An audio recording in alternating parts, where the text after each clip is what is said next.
Bonjour à tous, donc aujourd'hui je vais vous faire une petite vidéo sur Titan Quest Immortal Throne, qui est un hack and slash dans le style de Wolcen.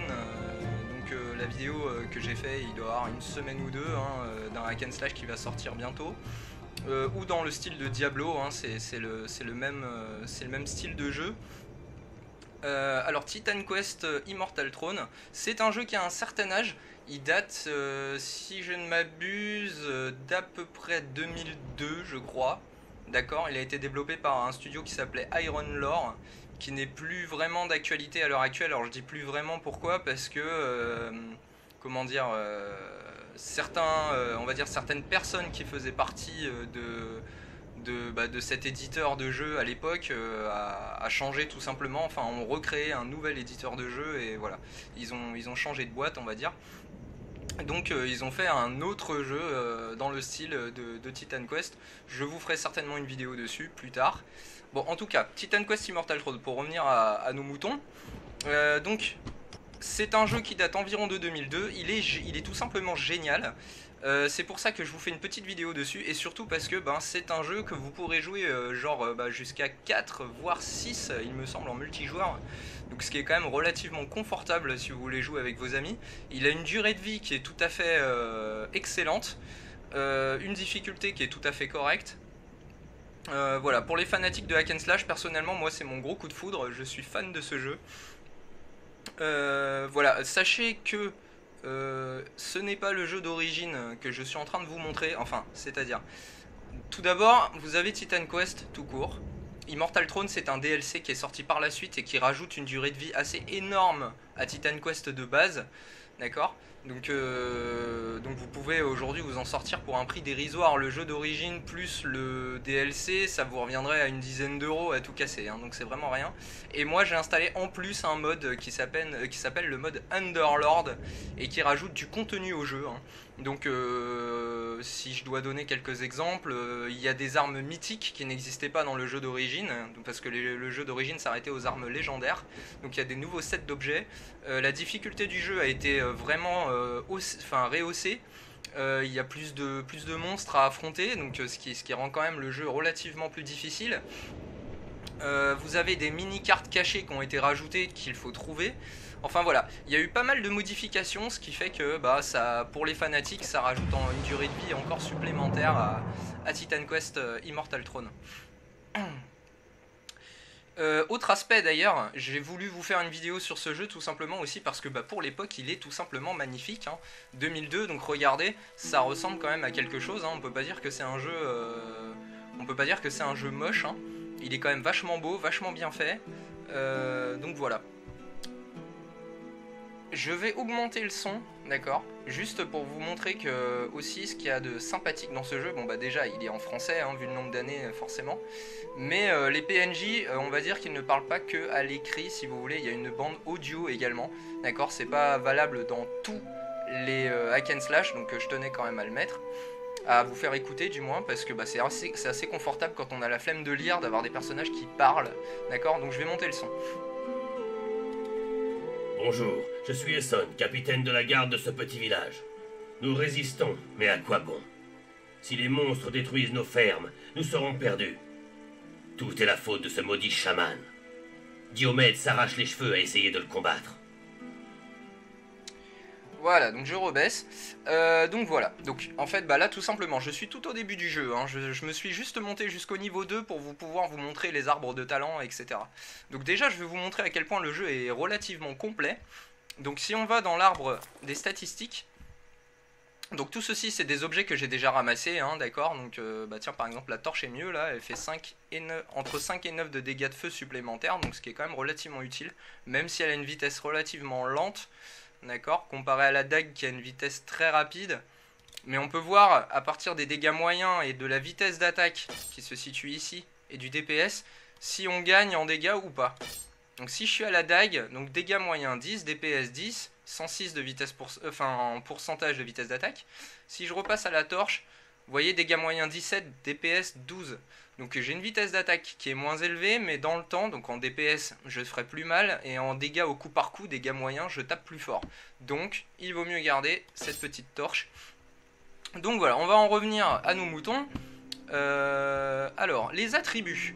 Donc, vous voyez que c'est assez complet. Vous avez la santé, l'énergie, la force, l'intelligence, la dextérité. Bon, jusque-là, on va dire que ça ressemble à peu près à tous les hack and slash. Hein. Cependant, je trouve que là où il est encore un peu plus complexe que le reste des hack and slash, c'est qu'il y en a plein qui ont pas été aussi loin, même si l'idée y est. Ce sont les résistances dans ce jeu. Vous pouvez avoir de la résistance au feu, de la résistance à la glace, de la résistance à l'électricité, au poison et à les stocks. Les stocks, qu'est-ce que c'est? Ce sont les attaques perçantes, les attaques qui font de la pénétration d'armure. D'accord? Donc tout ce qui va être lance, flèche, etc. Vous avez également de la résistance, donc résistance secondaire, donc résistance au saignement, résistance aux dégâts de vitalité, résistance aux dégâts d'énergie, résistance à l'étourdissement, et enfin résistance à la perturbation des compétences. Donc c'est quand même relativement complet. Vous voyez votre régénération de santé, régénération d'énergie, capacité offensive, c'est ce qui va vous donner plus de chances de faire des coups critiques quand vous frappez. Capacité défensive, c'est ce qui va vous permettre de prendre moins de coups critiques quand vous allez vous faire frapper. La vitesse de lancement de sort, et puis bon, la vitesse tout court quand vous, donc de déplacement en fin de compte. Hein. Après, vous voyez le nombre de monstres que vous avez tués, les plus lourds dégâts infligés, etc. Votre total de mort, etc. etc. Voilà. Donc, c'est quand même très très très complet. Hein. Ensuite, petite particularité de Titan Quest, et bah ça va être l'arbre de talent, tout simplement. Alors, l'arbre de talent de Titan Quest est quand même, je trouve, assez complexe, mais vraiment très complet et vraiment super sympa. Vous voyez ici, vous avez un onglet vide. Tout simplement parce que je suis au niveau 2, j'ai débloqué une première maîtrise, d'accord, qu'il va falloir que je choisisse entre tempête, terre, guerre, esprit, rêve, occultisme, qui sera ruse dans le jeu d'origine. C'est à cause du DLC, du mode Underlord que j'ai installé qu'il a été modifié en occultisme, chasse, nature et défense. Alors ce deuxième onglet vide, vous allez me dire à quoi il sert? Et c'est simple, c'est que dans Titan Quest, vous pouvez avoir 2 maîtrises. Donc vous aurez la possibilité de combiner 2 maîtrises parmi 4 et 4, 8, je suis pas aveugle, oui c'est ça, 9. Donc il y a 9 maîtrises au total, vous aurez la possibilité du coup de mixer. Parmi ces 9 maîtrises, vous pourrez en prendre 2. Ce qui fait toute la particularité de ce hack and slash. Vous n'aurez pas qu'un seul arbre de talent, mais 2 qu'il faudra combiner. Et essayer de trouver la meilleure synergie possible pour vous faire le personnage le plus cheaté possible, j'ai envie de dire. Donc c'est quand même vachement cool. Et du coup, ce deuxième choix de maîtrise s'ouvrira au niveau 8. D'accord? Donc jusqu'au niveau 8, il faudra faire qu'avec une seule maîtrise. Donc pour les amateurs de corps à corps, la défense ou la guerre, principalement. Pour les assassins, ça sera plutôt occultisme. Pour les archers, l'aspect chasse sera complètement adapté. Vous aurez vraiment des choses qui augmenteront votre vitesse d'attaque à l'arc, des choses qui augmenteront la vitesse de vos projectiles à l'arc, la vitesse de vos dégâts des stocks, donc de vos dégâts de pénétration d'armure, etc., etc. Vous aurez des flèches explosives plus tard qui vous permettront de toucher plusieurs cibles. Vous aurez la possibilité de tirer 3 flèches à la fois, enfin bref. C'est que des boosts comme ça. En guerre, vous aurez la possibilité de vous battre avec 2 armes au lieu d'une seule. Voilà, après vous avez l'aspect terre qui vous permettra d'enchanter vos armes avec du feu. L'aspect tempête vous permettra d'enchanter vos armes avec de l'électricité. Vous pourrez envoyer également des sorts de glace ou des sorts électriques. Tout dépend si vous voulez être mage, si vous voulez être au corps à corps mais avec des armes enchantées. Enfin bref, vous avez des possibilités qui sont, j'ai presque envie de dire, infinies. Donc voilà, ce jeu est vraiment vraiment génial. Je vous le recommande, surtout pour le prix qu'il a aujourd'hui. 10 €, je pense que voilà, tout le monde peut mettre 10 € dans un jeu. Et voyez quand même que graphiquement parlant, pour un jeu de 2002, il reste absolument magnifique, je trouve, pour son époque. Et je trouve qu'il vieillit d'ailleurs relativement bien, parce que même à l'heure actuelle, avec les beaux jeux qu'on a, il choque pas, il vieillit plutôt bien. Donc voilà, vous aurez des marchands, bien sûr, qui vous permettront d'acheter... Tu dois bien te préparer. Des objets, des armes. Donc, achète ce dont tu as besoin ici. Blablabla. Voilà. Donc vous aurez le choix et la possibilité d'acheter des armes à distance, donc tout ce qui est bâton, lance, arc, etc. Comme des armes au corps à corps, hache, massue, dague, épée, selon votre spécialisation, armure, bouclier, casque, etc.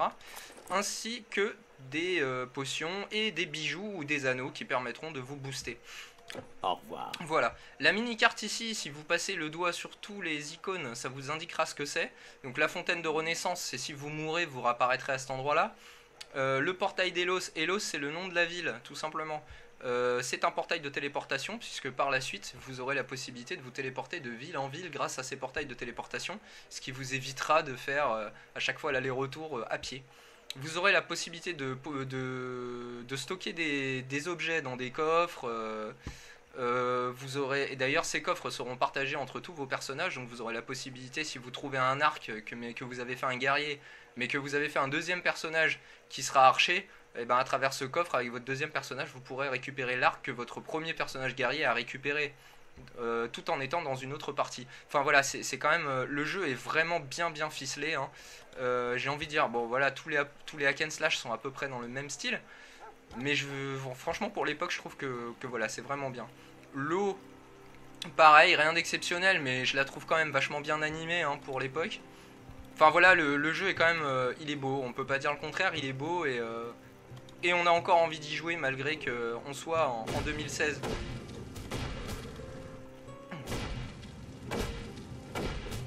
Donc bien sûr, normalement, la barre d'expérience que vous voyez en jaune en bas devrait monter beaucoup plus vite avec le jeu d'origine, puisque là la difficulté est beaucoup plus élevée à cause de mon mode, d'accord. Donc voilà, hein. Donc là c'est des satyres que je viens de tuer. Il y aura une petite particularité sur ce jeu, c'est qu'arrivé un moment vous aurez un stock d'objets par terre qui sera trop énorme, donc ils ne seront pas affichés de base. Pour afficher les objets il faudra appuyer soit sur W, soit sur Alt, soit sur Alt GR. Pourquoi tous ces boutons? Tout simplement parce qu'il y a des niveaux d'objets qui correspondent à des codes couleurs dans ce jeu. Si vous appuyez W, vous verrez tous les objets à partir des objets gris, comme celui qui est devant moi, épée courte rouillée, d'accord. Les objets gris, sachant que c'est les objets les moins puissants du jeu. Ensuite, vous aurez les objets blancs, qui seront légèrement au-dessus. Ensuite, vous aurez les objets jaunes, donc des objets magiques, avec des effets magiques par-dessus. Donc là, ça commence à devenir des objets à peu près intéressants. Après, vous aurez les objets verts, qui seront des objets rares, les objets bleus, qui seront des objets épiques. Les objets violets qui seront légendaires, et moi avec le mode Underlord j'aurai des objets orange qui seront mythiques, d'accord. Si vous appuyez W vous verrez tous ces objets, c'est-à-dire du gris au orange ou au violet si vous avez le jeu classique, alors que si vous appuyez Alt vous ne verrez que les objets à partir du rang jaune, d'accord, les objets magiques. Donc tout ce qui est objet gris ou blanc, donc qui deviennent inutiles à force de progresser dans le jeu, vous ne les verrez pas au sol. Ce qui vous épargnera d'avoir toute une ribambelle de petites fenêtres comme ça à l'écran avec plein d'objets inutiles. Voilà. Donc le jeu est quand même relativement bien pensé, hein. Donc voilà, donc vous avez votre inventaire ici, vous avez le choix de maîtrise à faire par la suite, votre journal de quête, la carte du monde. La mini-carte, donc vous l'aurez toujours ici, bien évidemment.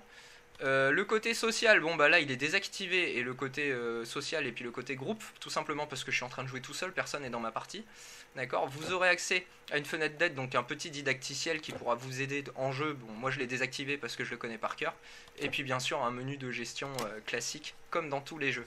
Vous aurez évidemment la possibilité de mettre sur des raccourcis 1, 2, 3, 4, 5 tous les sorts que vous aurez au fil du temps. Même en clic droit, vous aurez la possibilité de mettre un sort, d'accord, ou une technique de frappe, tout simplement. Ici, à côté de l'épée, ça sera le bouton qui vous permettra de vous téléporter dans la ville de votre choix, enfin en tout cas là où vous aurez pris les portails de téléportation. D'ailleurs, je ne l'ai pas fait, je vais vous montrer comment ça se passe. Et puis je pense qu'on s'arrêtera là. Mais ce jeu est vraiment génial, je vous le recommande, il est terrible. À plusieurs, c'est vraiment un réel plaisir. Voilà, quand vous passez à proximité de ces cercles, regardez, ils vont passer en surbrillance. Voilà. Et de là, maintenant, mon petit bouton de téléportation est devenu bleu. Donc si j'ai envie de me téléporter, bah, c'est tout simple.